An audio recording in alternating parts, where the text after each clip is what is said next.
ευχαριστούμε πολύ που ήρθατε στην εκδήλωσή μας Once Upon a Time in America. Αν και στην πραγματικότητα, όπως θα δούμε τώρα στη συζήτηση που θα μας κάνει η κυρία Blish, την οποία ευχαριστούμε πάρα πολύ που είναι μαζί μας σήμερα, τον περισσότερο χρόνο της ζωής της τον έχει ζήσει στην Ελλάδα.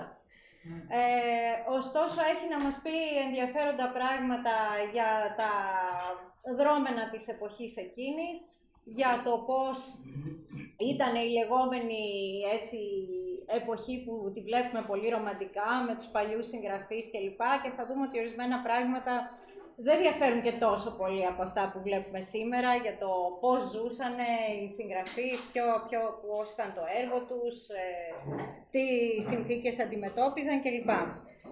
Εγώ μόνο θα πω πολύ λίγα πράγματα. Η Judy Blish, το πλήρες όνομα της οποίας είναι J.A.Lawrence Blish, γεννήθηκε στη Νέα Υόρκη. Έχει ζήσει μεγάλο διάστημα στην Αγγλία και από το 1977 και μετά ζει μόνιμα στην Ελλάδα.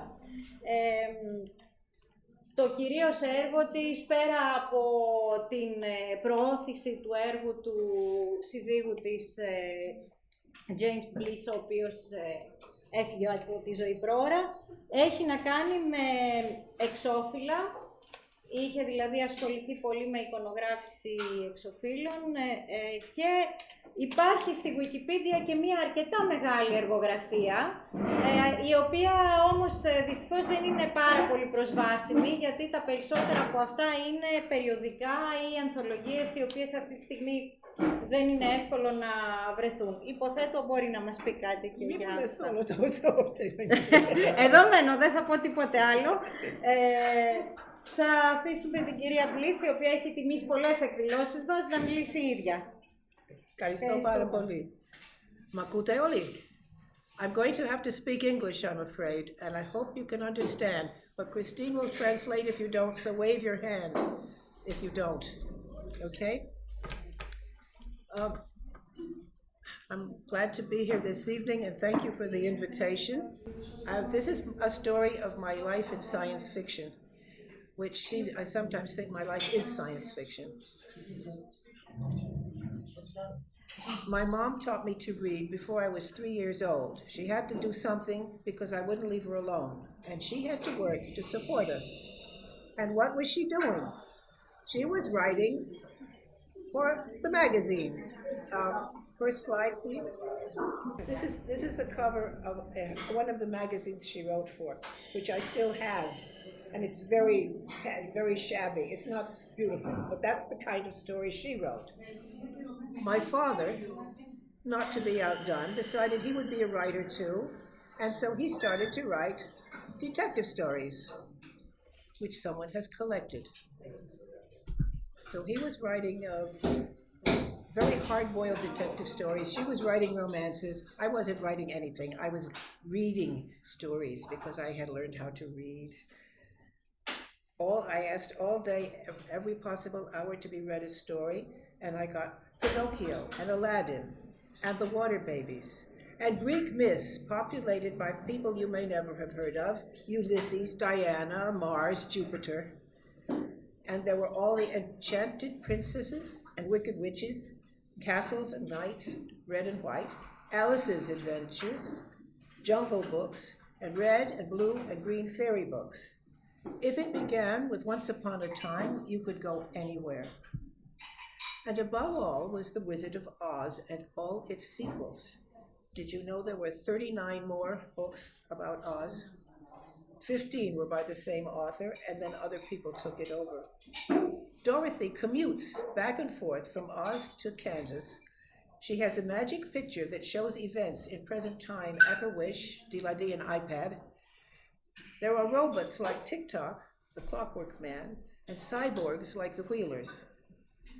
Genies, gypsies, godmothers and dragons, submarine captains and starships, and whales with furnished drawing rooms and lamps inside them, along with their captives, all rich varieties of adventure. Later, they would try to tell me that these things were not real. I'm not sure about the whales, but the rest, they were wrong. Those Dicks and Janes who direct the lives of children who should be seen and not heard have very limited imaginations. Bear in mind that in those days, we had no TV, no computers, no internet, except in stories. I went to school. They gave me a book to read. It had little pictures of children and a dog in a suburb like where we were living. So far, so good. But it did not even begin with Once Upon a Time. Uh-oh. It started, this is Dick, this is Jane, this is their dog. Its name is Spot. See Spot run. See Jane run. Not a single real anything. No dragon, not even a tiger. It went on like that. No wonder so many kids don't want to read. I finished it on the way home, and the next day brought it to the teacher and asked for a new book. She expressed shock and horror. This thing was supposed to last all term. I expressed shock and horror.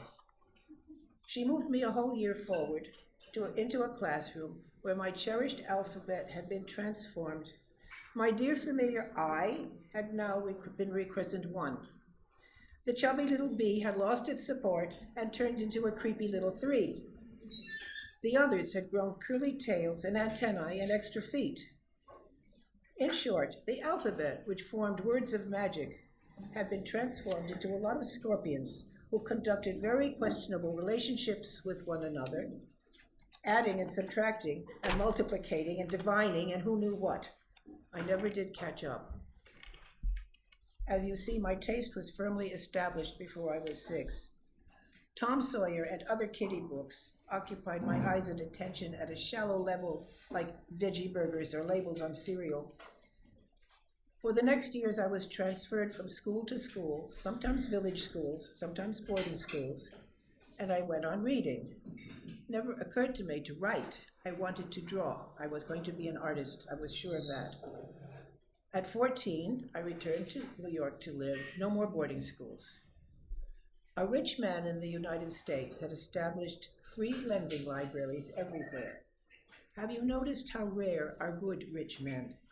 Even Jesus had a low opinion of rich men.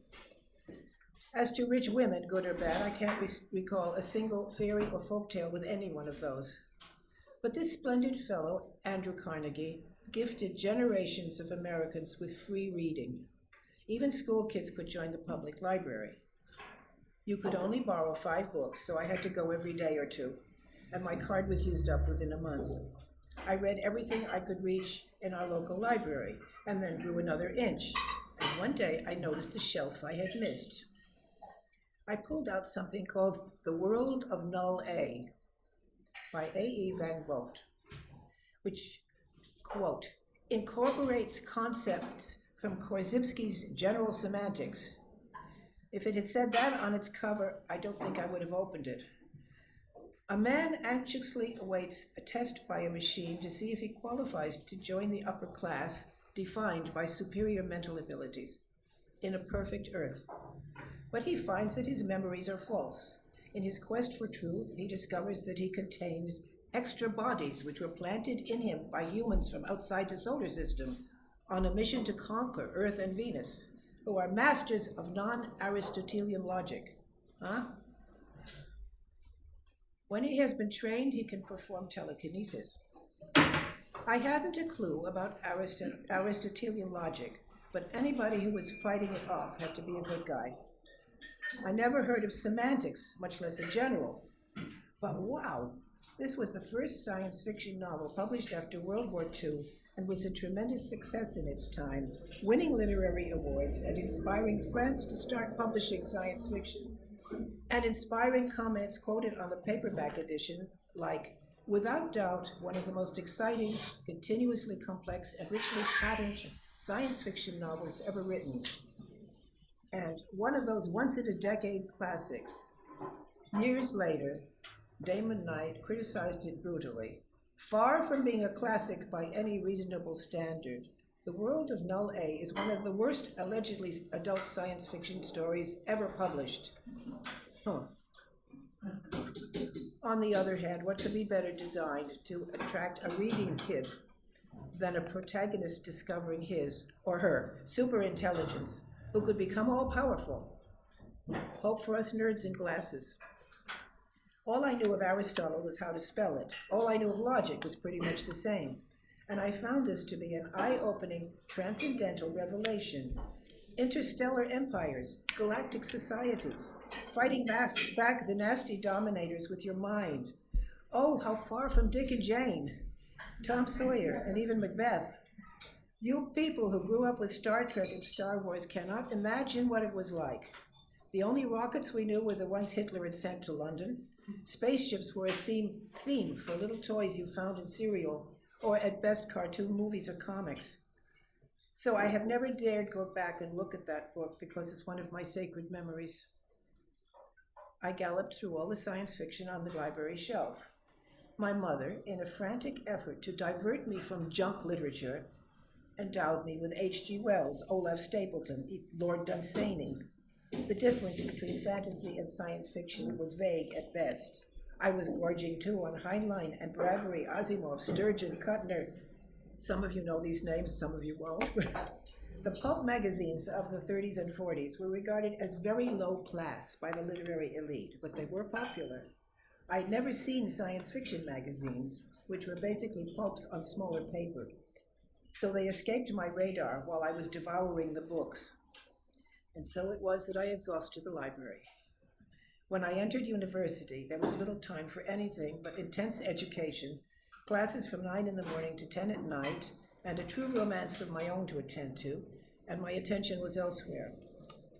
Briefly, I completed my degree in fine arts, confronted the need to find a way to make a living. As we all know, you can't do that as an artist, what we call a day job in the insecure professions.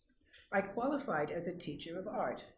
I'd been working part-time at all sorts of jobs since I was 14 and learned a lot of saleable skills on the way. In real life, I broke off with my longtime college fiancé and on the rebound married somebody whose name I forget, which lasted a year or so. Worked at a terrible teaching job for a while for Dick and Jane. I loved the teaching, but there were some huge drawbacks, primarily a system run by them. By necessity, I found myself working in an office as a secretary. I decided the only way back to art would be to illustrate books. I had a lot to learn there, as my degree was in fine arts and illustration, and illustration requires a lot of commercial techniques. I remind you, we did not have computers. Everything had to be done painstakingly by hand. Every plate for the printer, one of each for each of the 4 colors, must be painted on film by hand. So most of the job assignments were for black and white. I finally got started on that, working weekends and after office hours. It took a couple of years to pay for the ending of the marriage. I finally found myself a little studio and practiced drawings and making samples. I began to get some assignments. I worked at Rhone Poulenc for about 4 years as I struggled to learn my new profession and shorthand. In my late 20s, I encountered an extraordinary couple known as Jock and Adrian, friends of the nephew of an acquaintance of my mother's. They shared a flat with a neurotic cat called the Ferret Goof Mother, who refused to come out from under the bed, ever. These friends were serious science fiction fans, and they were eager to share this delight. I had no idea what that meant. A fan is totally different from a reader. I was a mere reader. Fandom was described as a way of life, or sometimes as a lay of wife, with its own language and customs. A serious commitment to science fiction is the required mindset. The mundane world is seen as the same way as the Muggles in Harry Potter, an inferior and limited world. Awesomely famous personalities were known to nobody else. Political movements and even foods were drawn from the reference books known as science fiction. Someone called John W. Campbell was a sort of god whose judgment ruled all accessible universes, since he was the foremost editor of the science fiction magazine world.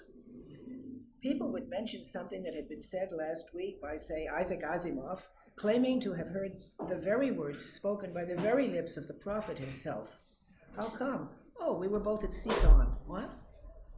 Translated, this turned out to be a World Science Fiction Convention held in Seattle. The cons are gatherings in hotels all about science fiction and fantasy. These are still important and wonderful events, some world-size, some more local, like the Fantasticon here in Athens.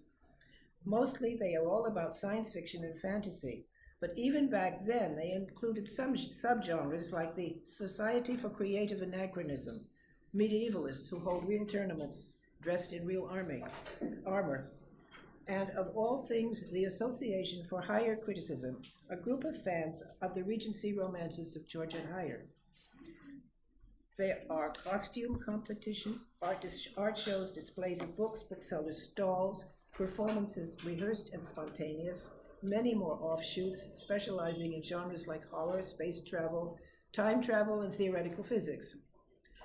Prizes are awarded, the coveted Hugo for the best essay books of the past year, now including TV and drama, which wasn't the case back then, all supported and managed by dedicated volunteers.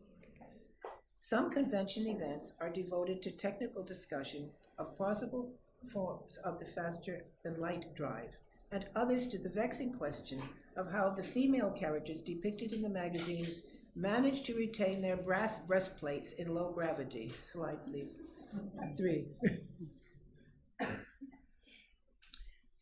And there are all-night hotel room floor parties, sometimes even hosted by the pros, i.e. published writers, where everybody mixes together socially on the floor and engages in dialogues between fans and pros. Most people drawn to science fiction seem to be intelligent, but lonely and disconnected from the social life of their peers. Then they were typically males with a ratio of 5 to 1. We fall delightedly upon the link to others who share our oddball interests with an amazing willingness to commit ourselves to these imaginary lives. So glad to be among others in the same boat. There was and is a whole international subculture of fans, writers, publishers, and even readers who know of one another through networks. Back then, they were connected through the letters columns of the magazines, by amateur fanzines printed in purple mimeographed ink and hand-distributed in local areas. Of course, now the internet has connected everybody pretty much as they like, but in those primitive days, it was not so easy. My new friends insisted that I must attend a WorldCon. I couldn't see any reason why I should. I was quite happy reading the books, showing up at the office, and in my spare time, struggling with drawing to the satisfaction of art editors who were unable to describe what they wanted, but assured me they would know it when they saw it. The whole idea sounded impossible. Lots of strangers, and I was still socially inept, shy and uncertain. Don't argue anymore, they said, and handed me a bus ticket to Washington, D.C. They promised to meet me there. No problem. Just find the hotel and check in. I found the registration desk, was cheerfully greeted and handed a badge, and then to my room. Didn't see my friends anywhere. They'd been delayed. I crept into a meeting room where people I didn't know were arguing about tachyons, whatever that was, in front of the room, and crept out again.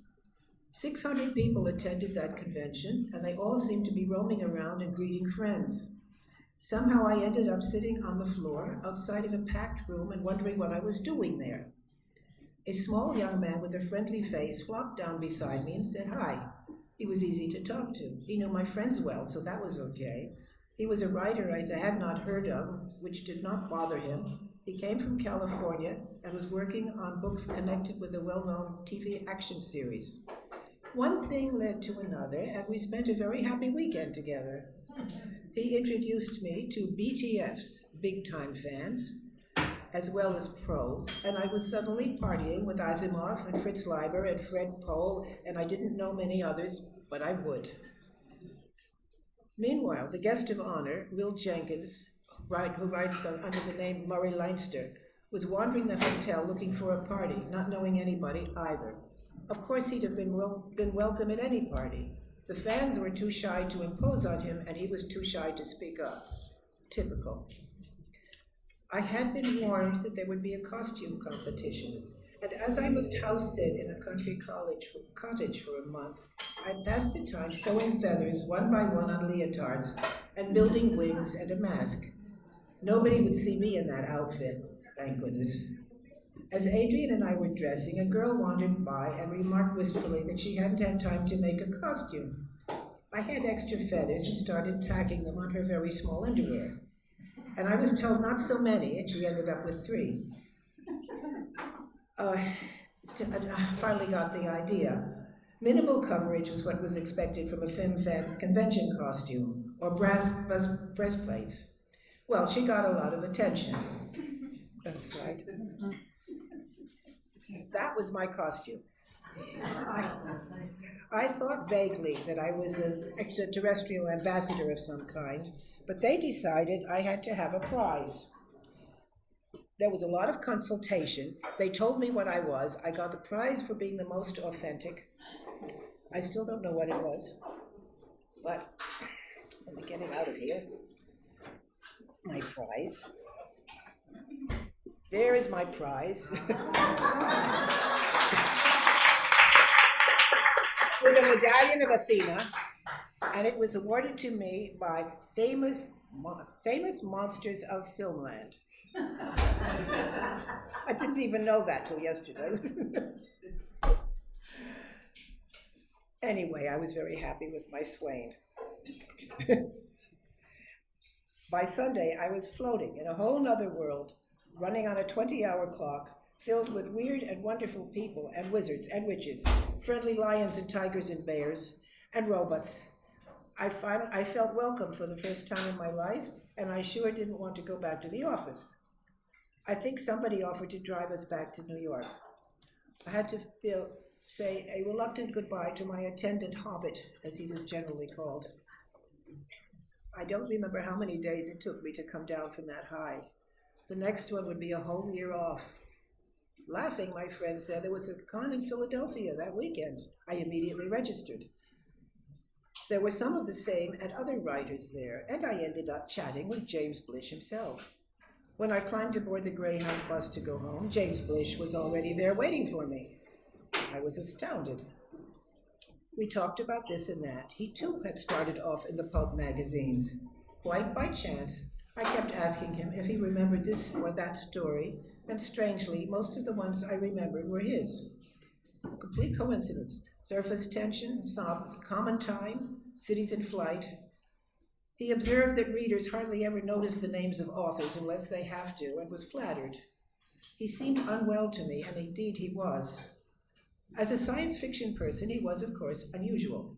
His family had broken down a year ago. His wife and kids were in their house outside New York, and he was living in a funeral parlor on the edge of Chinatown. He had found this huge ground floor place empty and was cheerfully living in its echoing shadows.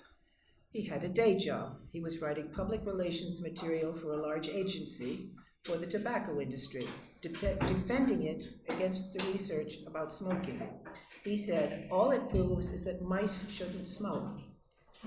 He scribbled his works in tiny notebooks that he carried in his pocket. He wrote during lunch hours and off coffee breaks and typed them up on weekends and evenings. He planned to retire from the business world as soon as he had enough royalty income to live on, a time which might, we hoped, be approaching. I threw a birthday party for him in the funeral parlor. He'd never had one before, to which he invited all his colleagues and his wives. And suddenly I was a social hostess in a funeral home. And so within months, I was part of the science fiction pro world, having whizzed through the fandom stage, and I was now Blish's bimbo. I was also now about to find plenty of illustration work through the science fiction connections. A very prolific author, Robert Silverberg, wrote not only science fiction, but nonfiction and history, and he liked my work. I did several books for him and started selling drawings to the science fiction magazine. Jim was 42, but looked older. He loved good restaurants, wanted to take me to the opera, the theater, and science fiction events. He knew a lot about classical music and shared it with me. He didn't eat much. He smoked heavily. He said, I am a man, not a mouse. It's fine. Medical science did not agree. He did have a problem. He'd had trouble making a speech at the last convention out of stage fright and decided to join an amateur theater to get over it. The play was Macbeth. He played Banquo, who gets murdered. His makeup was, awful. And in a rehearsal, he fell and bit his tongue. This would have serious consequences. He could barely eat and was in great pain. By summer, he had to go into serious surgery for a dangerous cancer in neck and throat. He was then working on Black Easter, Dr. Mirabilis, and The Day After Judgment, all about magic. They involved demons taking over the world and seem now to have been prophetic. These are the covers that I designed for those two books. He survived the treatment and insisted that we marry. He did need looking after. We did that in November of '64, and now life consisted of our day jobs, going to conventions, and other meetings. Here we are dressed as some characters from Cordwainer Smith called Lord Justacost and the cat girl Camille. This is Lord Just Forgot and the cat girl Camille. The next year we went to the London World Convention, the first time out of the United States for both of us. And Jim decided he wanted to live in Europe as soon as he could retire from the office job. And then he was transferred to Washington, D.C. to defend the tobacco industry at government hearings. We moved to a suburb outside the town, and I had to abandon my illustrating since publishers insist that one be close at hand. What was I going to do? I founded an amateur theater with some of the residents in the high-rise complex, and Jim wrote a short play, a chancel drama, which we performed in local churches, and we would write and produce other plays at conventions. The Milford Workshop of 1965, which was an annual writers' workshop in Pennsylvania, which was very famous for founding everything, including the Science Fiction Writers of America.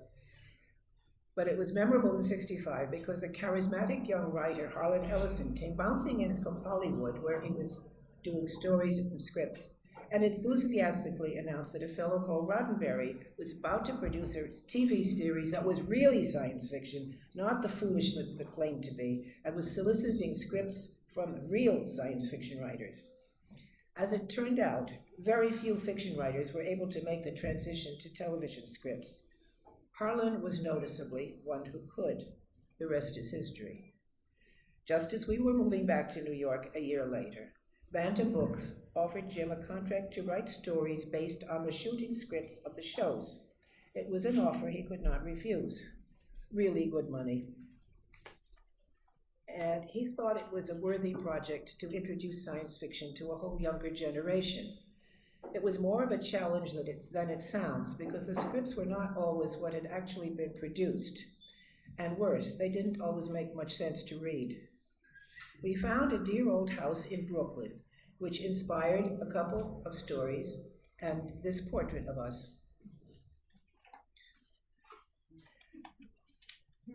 And James made up his mind to actually move to England with our 3 cats, of course, 6 months quarantine. Somehow we managed to get there, rent a charming house on the Thames with swans outside the front door, not far from the cat kennel, and he plunged into the Star Treks. The show was not yet on British television, and we didn't have a television. They went on and on. Eventually, there were 14 books. We had to look for a permanent house, which I did for some months while he trekked. The house had to be seriously redesigned to accommodate his workspace, but he soldiered on. He was amazingly productive, and he was writing other stories in between. Once we had settled, I was once again at a loss. Illustration did not work out in England. We were way out in the country between, as Jim described it, the Bodleian Library, Oxford, and the British Museum in London. I suppose it was inevitable. I was frustrated and restless without my work, damned if I didn't start writing. I fooled around with a lot of disgruntled poetry. Jim and I had a huge fight, which was not spoken but became a dialogue in more than 30 poems. It was quite impressive, but it didn't settle anything. And gradually I began writing stories, surprising the hell out of James. But he did encourage me, and his agent sold them to science fiction magazines. My first sale to Galaxy magazine was appropriately enough called Opening Problem. My mom, my dad, my husband, and now at last I joined the club. The Trek scripts kept coming. By this time, Jim was aching to do his own work, so I suggested that I take over, and he agreed with some relief. My mother had come over to England and adored the show, so she also worked on them. The last 8 of the 14 books were written by this James Blish atelier under his supervision. All the while, we were attending conventions and workshops. Writers described how they work, what science fiction is. The starting point for the stories is usually the question, what if? Definitions are offered, discussed, rejected, and accepted. All stories of any kind are about the human condition, inevitably. Science fiction considers what we think we know about time, space, and matter, and how they affect us, where other fiction is focused more on our human interactions. What is the hard science fiction, such as Blish wrote? It takes the state of human knowledge seriously as a basis for a story. Its parts need to be explainable. Einstein squashed faster than light travel, but we need it. So the spaceship FTL drive must make some kind of sense in accordance with known science, which means thinking up a reasonable sounding invention. This all gave rise to interesting new vocabularies, many of which are now in actual use. Soft science fiction relies more on the flexible and less declarative sciences, anthropology, psychology, biology. Fantasy does not rely on provable knowledge, and at least touches on the supernatural. If you can build it with tools, it's hard SF. If you can prove it with statistics, it's soft. If neither of those applies, fantasy. During the time we were in the UK, the new wave emerged in science fiction, and new works emerged based on extrapolations from social and mental sciences and written with greater skill. I loved the freedom of the mental space. I loved making things up and then trying to see how they might happen and how it would affect anyone. I was timid about my inadequate scientific education until I came across a wonderful phrase of liberation. If we are observing the universe correctly, and if the rest of the universe is similar, hey, wow, I was free. So many ifs. So free that I now have a running argument with scientific persons, inasmuch as what we knew yesterday is changed today by new information. And since how we see things is subject to many forces of which we are only slightly aware, science is as much a faith as any other. This makes my scientific friends absolutely furious, just as angry as any fundamentalist whose article of faith is questioned. One great joy of science fiction is that you can think like a crazy person and get paid for it. Unfortunately, Jim's health began to deteriorate, and in July 1975, he died. He's buried in a churchyard in Oxford, which he loved, and all his first editions were donated to the Bodleian Library. I came to Greece as a tourist. In the first Oz book, the Emerald City was really white, but everybody wore glasses with green lenses, like my sunglasses that I wore in Athens. I found magic everywhere here. So I went back to England and sold the house. I was free to move. I landed a contract for an original Star Trek novel, in which they paid me a lot but never published. By then, Star Trek had become a franchise, and they were shifting from individual stories to series formats. But for my first year in Athens, I was writing about Klingons, setting up an apartment, learning Greek, teaming up with a very unlikely Greek, and setting a lot of leftover business. Takis and I went to the States for a convention at Cape Canaveral and Disney World, which he enjoyed to the hilt, and then to others in England. We appeared at the Worldcon in Brighton, we were dressed for the Georgette Higher Regency Ball, dressed as a pair of Evzones with fustanellas, and all I have left to remind me of that is my beautiful moustache.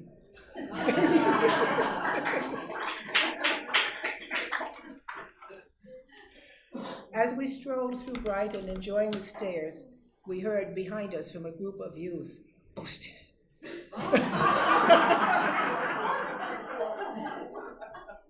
Cypriots, muttered Taki.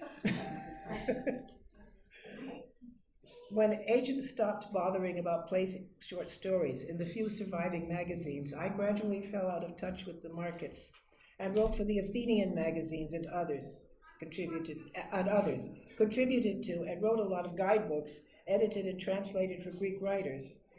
I'm still a recognized part of the SF community, though too many of our friends have left this world. I belong to the Science Fiction Writers of America, but the last Worldcon I went to had over 8,000 people, and it took two days to find a familiar face. So I stopped going. The only exception was a delightful small Star Trek convention in Newcastle, which invited me as a guest of honor, me and Ted Sturgeon, who spoke to me kindly.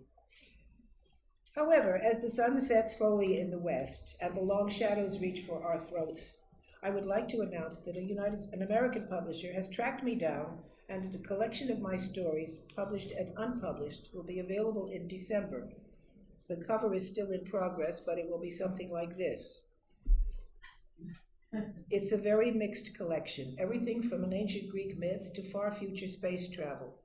The title is that of a story written as a companion for James's Surface Tension, which is about human colonists morphed into microscopic size and their adventures in an alien puddle.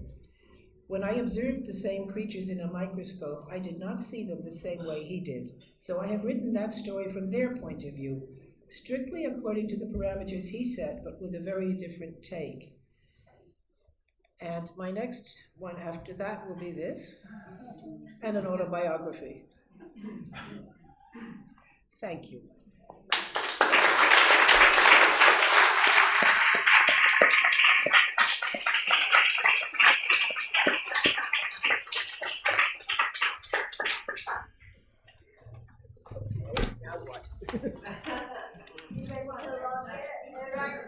Still questions? To this? Yes. Does anybody have any questions? Do you still write, or is that older work? Do you still write? Yes. Is that older work? Yes. That's great. The collection is the story I just described is new. I just finished it. It's not been published. I stopped writing because I had to do other things, but I've been writing all along, some, and now I'm writing a lot. That's an inspiration. She has material. She will use it in future.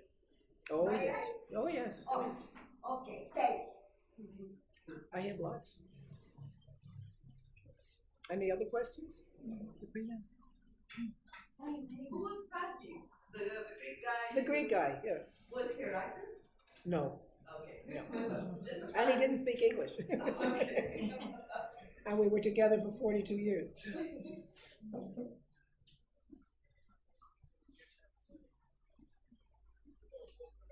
So, is there anything you could tell us about something strange happening in a convention? More? Nothing critical. Yeah. Okay. There are lots of things that happen in conventions. Just imagine, it's up between 600 and 6,000 people milling around and coupling and uncoupling and having parties and staying up all night. It's wild. It was such fun. Apart from your husband, who was, in your opinion, the most interesting writer of that time? As a person, I mean. As a person or as a writer? As a person. Ooh. There's so many. There was somebody maybe you never even heard of. I suppose Sturgeon was a very nice person. Silverberg was Sturgeon. Silverberg was wonderful to me, but not everybody liked him. And I'm not saying anything. Talking to myself. You want to know? Oh dear, you want me to look back at people I haven't mentioned yet? Other than Sturgeon? Well, we hung out a lot with Lester Del Rey and Fred Poe and Isaac and Bob Shuckley and the general people in New York and the publishers and the writers and the editors. Well, everybody partied together.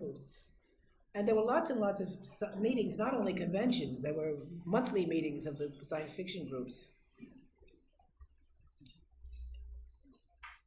And I learned so much from the conversations that I didn't realize until I started writing myself, how much I had learned from listening to them discuss the various aspects of writing and writing science fiction.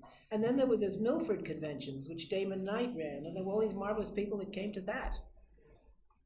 And those conventions, those conferences were a week long, 2 weekends and a week, and they read stories in the morning, and they talked about them and criticized them in the afternoon, and then in the evenings, they had discussion groups, and we who were merely hangers-on were allowed to attend only the evening sessions.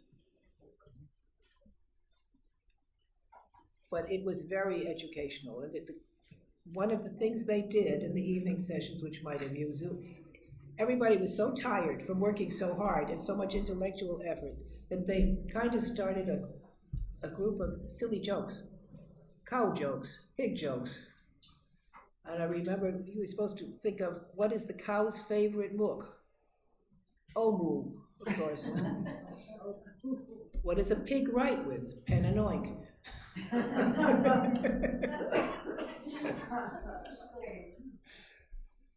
And these kind of amusing.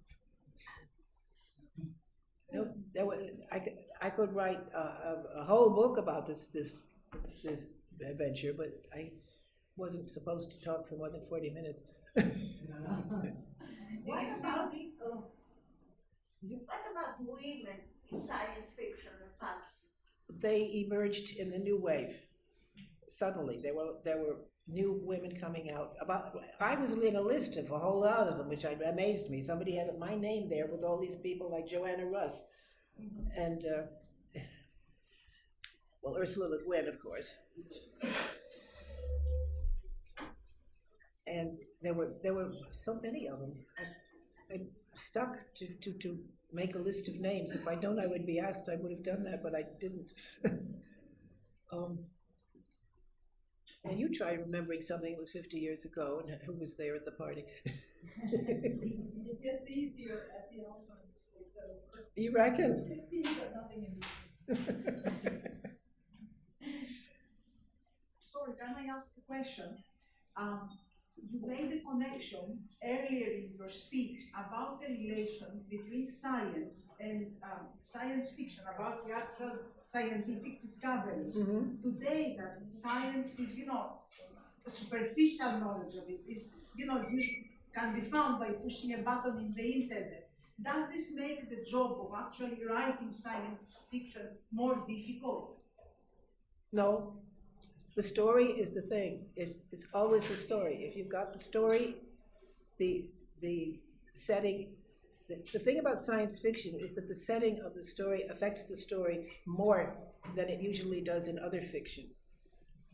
If you have to explain everything in it, but of course, so many of the things that we used to explain, like in Star Trek, I mean, you've all got communicators now. Everybody's got.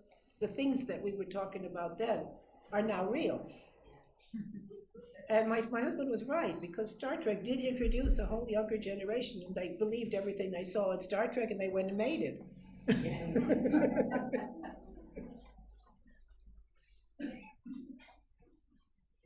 The only thing is that Data has a cat called Spot, and that is because of Dick and Jane. Do you still read as much as you used to? Not when I'm writing. I don't read so much when I'm writing. I only read things I've read before. Do you keep up with modern science fiction? I don't have the money to do that, alas.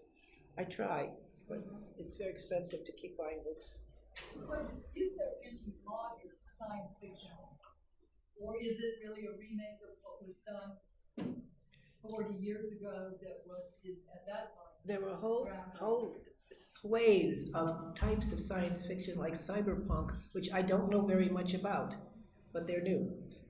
And there are lots of explorings of AI. There are lots of explorations of other things which did not exist then, except very theoretically, and are now coming much closer. In fact, eliminated. I mean, the third series of that film series, the Skynet takes over.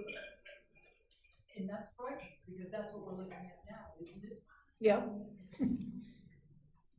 There was all those lovely disaster stories. I had to contribute a story once to, please write a happy end of the world story.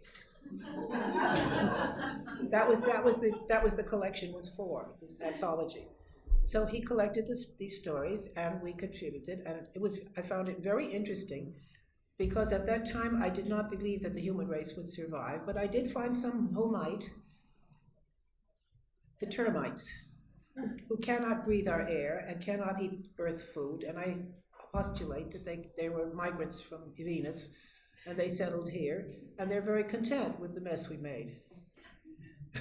What do you think now? Will the human race survive? I decline to answer. I can tell you all about the termites, though.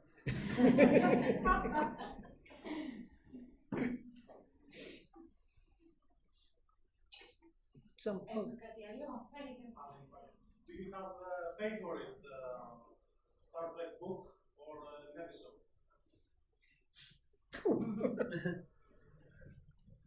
Of course, my favorite Star Trek book is the one I wrote that they didn't publish. I did finish it. Can't you give it again to be published? No, because they're very possessive about their contracts. The only thing I've ever been able to do is send it to a few friends. Yes, to them again.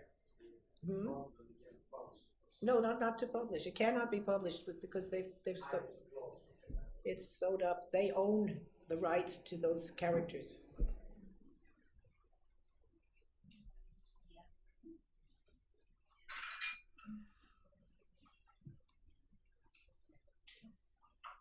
Αν δεν υπάρχει κάτι άλλο, να ευχαριστήσουμε πολύ την κυρία Blish για την παρουσία και την ομιλία της.